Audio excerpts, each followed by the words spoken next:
The tax cut plan is to cut taxes that would raise revenues.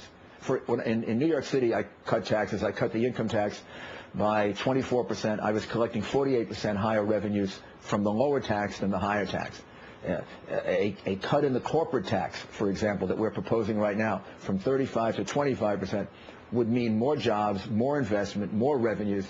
Cut the capital gains tax, you make money. So you have to look carefully at these tax cuts. They're strategic tax cuts that would actually bring you more revenues. We also are proposing cutting spending, which hasn't gotten as much attention.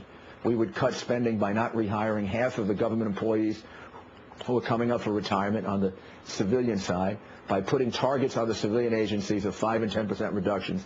So it's not just tax cutting, it's also reducing expenditures where you can. And the catastrophic fund is a backup. The government is spending that money anyway. When a terrible catastrophe takes place, like Katrina or the 4 hurricanes several years ago here in Florida, the federal government gives out billions and billions and billions of dollars. The idea here would be that the federal government would be a backstop for a once-in-a-100-year or once-in-a-generation catastrophe so that people can get insurance. I learned that campaigning in Florida. People here in Florida are having a really difficult time getting insurance for their homes. Some can't get it at all, some can't afford it, and some have to really strain to do it. So this would allow them to get insurance, and then if, God forbid, there was a catastrophe like that, you actually would have more private money involved in it, more insurance money involved in it, and people would get it faster.